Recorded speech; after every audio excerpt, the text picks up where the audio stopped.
Humans have always been the friendliest and the most peaceful species in the galaxy.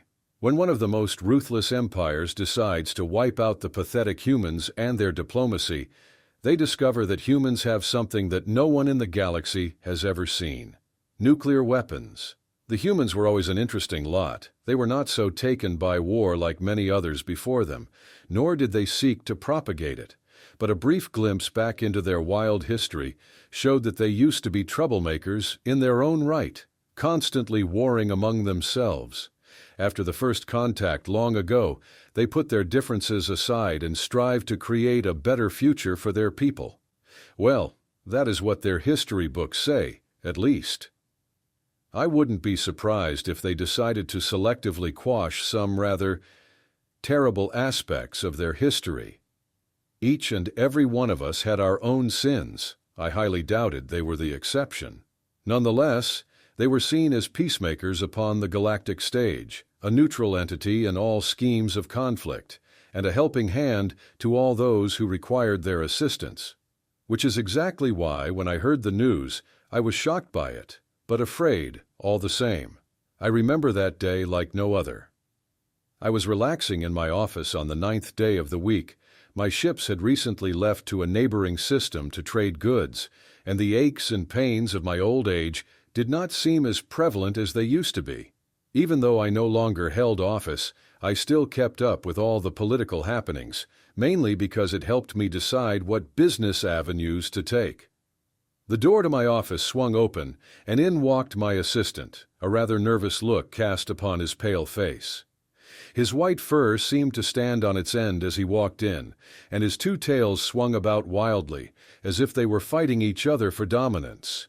I hadn't seen him so shaken in quite some time that I couldn't help but be nervous for the news to come. I feared that my ships had been taken by raiders, but what came next was far worse. "Sir," he said, his voice breaking apart, "another war has broken out? Against us?" "No, not against us," he said. "I see," I said, wondering why such a thing was a cause for concern.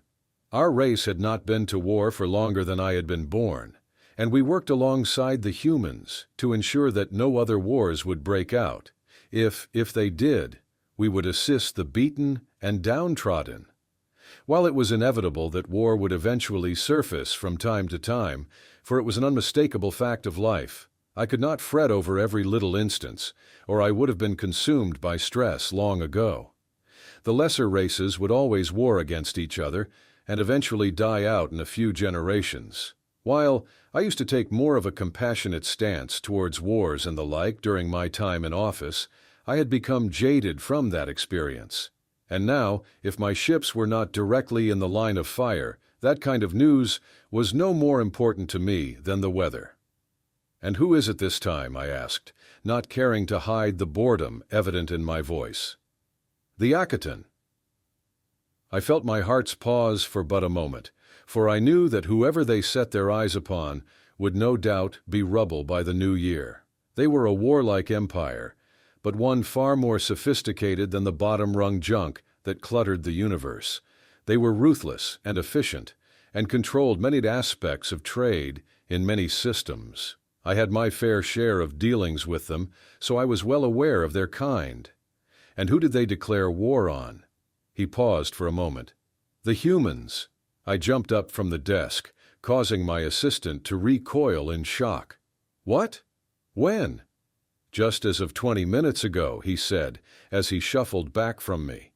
"And you didn't tell me sooner?" I asked. "I could have sent a ship down to at least to rescue some of them. You let this sit for 20 minutes? Even though I did not want to come under the watchful eye of the Akaton, I still couldn't sit idly by as the humans were obliterated. I could not deny I had a fondness for them, and they were rather efficient workers in my business. "Sir, the thing is," he said, "the humans didn't need help." "Against the Akaton? You cannot be serious." "The humans? They had ancient technology, sir," he said. "The Akaton have already surrendered." I felt a cold chill run down the hairs upon my back and ring out through my two tails. I had heard of ancient technology many times in my youth, powerful tools of destruction, whose secrets had long since been lost to time. but the very idea of the humans of all people having access to those was something I could not comprehend. "All in the span of 20 minutes?" I said, my breathing ragged. "Just what did they do? What did they have?" "They obliterated the entire Akaton fleet mere minutes after war was declared," he said. "They have what I believe was called the Sun's Dawn." "You've got to be kidding." I slumped back down in my chair, my head spinning from the news. "And the Council, what is their response to this?" Even though I was no longer directly privy to the intimate meetings of the Council, I still managed to follow them very closely, through a circle of old connections. "There is a meeting in a few hours," he said. "I imagine it will concern the humans." I let out a feeble laugh. Of all the people to end up in war against, why was it them? "We're not at war with them just yet," he said with a weak smile, speaking words that he knew were lies. "Give it time." I reached under my desk for a leather-bound flask and poured myself a drink, and as that shimmering black liquid poured out of its confines, its familiar aroma filled my nostrils. I felt a sense of calm overwhelm me for but a single moment, but that soon came to be replaced with dread, for I believed there and then that there would be a lot more drinking in the days to come. Not the relaxed kind of drinking where one would kick back in their office after a long day, but the relentless turmoil of psychotic drinking fueled by grief. As my kind were considered the closest allies to humans, we would be involved in the conflict to come in some way or another, and the thought of betraying them did not sit too well with me. There was a part of me which naively hoped that things would not escalate, that the conflict would be resolved without further bloodshed, but ancient technology was something the Council could not overlook, no matter who wielded it. "Should I send an order to recall your ships?" he asked, nervously jittering about on the spot. "No need," I said. "They should be well out of the danger zone, should things escalate. The only question now is what to do next." "No, on second thought," I said as my sluggish mind finally caught up with me, "recall the fourth ship, the Whisk. If relations with the humans break down, it will be too dangerous for them in particular to be out in open space." I let out a weary sigh. It had already been a long day, and I knew for sure that rest would not come for me too easily. I knew that drinking too much of that aromatic brew would inevitably cause me to drift off to sleep, but I knew it would be a restless one, plagued by the worries at hand. I downed that drink in one fell swoop and put the bottle away, knowing that if I left it out, I would lose myself in it. Unless things have changed, am I right in assuming that Echo still has a spot at the upcoming council meeting? "Yes," he said, "but she won't be necessary. Considering the nature of the event, they are choosing to publicly broadcast it. Is that wise? The humans might not take too kindly to it." "The humans are invited," he said. "I don't believe they'd be there in person, but they will be there nonetheless." I couldn't help but let out a feeble laugh as I kicked back in my chair. The meeting to come would no doubt be a terrible one, which only served to fill me with immense dread. My assistant stared at me with wide eyes. "What are you going to do, sir?" "There's nothing I can do but sit back and wait for the worst to come." I was mulling about recent events in the darkness of my office, empty drink in hand, deeply contemplating whether or not to pour myself another, when the door to my office swung open to reveal not my assistant, but another figure entirely. My, look at you," she said with a coy laugh as she advanced closer to me. Her form was half hidden under the guise of darkness around us, owing mainly to her thick black fur, darker than night itself. "Skulking around in the darkness now, are we?" There came an audible click of the lights, and the darkness was taken away to reveal her in all her beauty. She held an oversized bottle of wine in her hands and a small bag in the other. Even though I could not see into the confines of that bag, I could smell its sweet scent wafting through the air. I felt my stomach grumble, loud enough that she heard it. She pulled up a chair opposite to me. "You been sitting here all this time, waiting for the council meeting?" "Greetings, Echo," I said. "What brings you here?" "You really are out of it, hey?" she said with a laugh. "I figured if I didn't really need to be at the meeting, then I may as well come down here, no? She opened up the bag to reveal the grilled fish within, an amount far too excessive for 2 people. I couldn't make myself stare at her as I spoke, for the food laid out before me was too enticing. "Are you sure they won't need you?" "Plenty of others lined up to fill in for me," she said. "Event of the century, they're calling it. Nobody wants to miss it, except me, I guess." "You seem to be taking all of this rather lightly." Even though I knew she was always rather carefree, it felt like she was pushing the limits of that definition. She procured a glass from an unknown place and set it down on the table, wasting no time in pouring herself a drink. "You think war is going to break out?" "It's almost guaranteed," I said. "Using an ancient weapon like that has got everyone worked up. Even if they destroy that weapon, there will always be the fear that they will make it again one day." "Assuming they even know how," she said with a coy laugh. "The last civilization to get their hands on an ancient weapon didn't even know how to use it properly, no? For all we know, the humans found it lying around in some ruins somewhere. They might not even know how to make it. But what if they do know how? What if they are able to make that ancient weapon by themselves?" I said. I didn't think the humans would be capable of such a thing, but perhaps we never knew them that well at all. She mused for a moment and swirled about the glass in her hands. "Maybe they didn't even know how much damage it would do. That, too, is pretty much a guarantee, no? Guess we'll find out soon," as she looked at the clock hanging on the wall behind me. "It starts in 5 minutes." "Yeah, I know." We made ourselves comfortable on the couch and settled in to watch the broadcast. I placed a helmet upon my head and felt myself transported into the council headquarters. Not literally, however. I was merely seeing things through the eyes of a camera, but that was my preferred way to indulge in news, rather than watching everything unfold on a plain, static screen. As I looked around the room, I could see that due to the emergency nature of the meeting, there were far more holograms and substitutes than usual.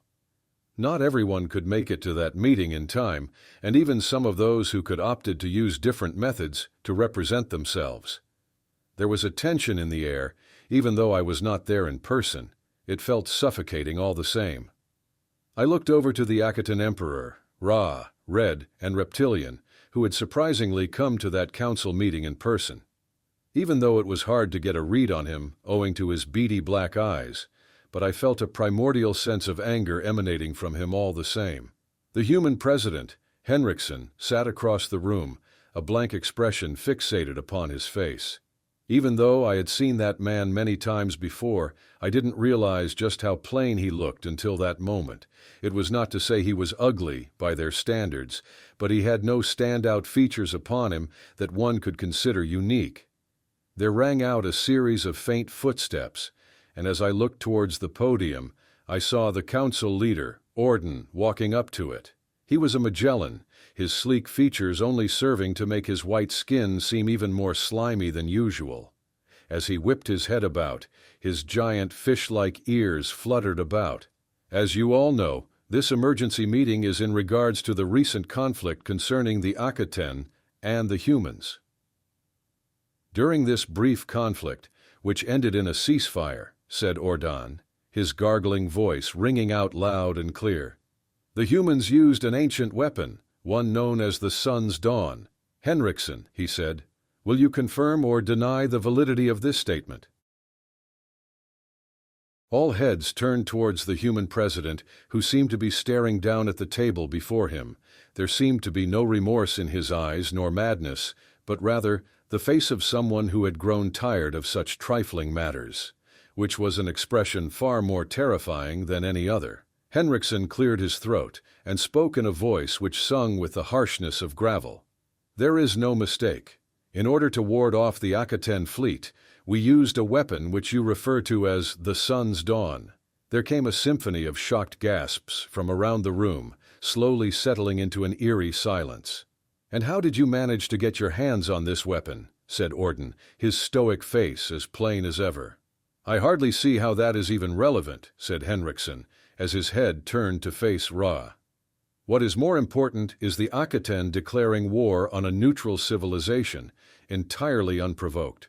Yes, It is true that we used an ancient weapon to eliminate the invading Akatan fleet, but one thing I believe you have failed to mention, that their initial attack cost the lives of millions of my own people. Had I not made the swift decision to use that weapon, he said, who knows what would have happened? Would any one of you have assisted us against the Akatan? There was nothing but silence. Even if there were people who would have assisted the humans in their time of need, speaking up about it in the wake of them using such a weapon would have been nothing short of suicide.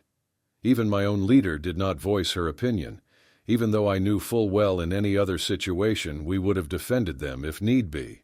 Ra stood up from where he sat and spoke in a series of snarls. We received extensive reports that the humans had managed to either create or were close to creating an ancient weapon. We decided to preemptively attack the locations which these reports stemmed from. Unfortunately, it appeared they had already managed to create one, and thus we incurred significant losses for our efforts. The loss of my fellow men is undeniably a great tragedy, he said, but their deaths were not in vain, for they serve as a warning to each and every one of you.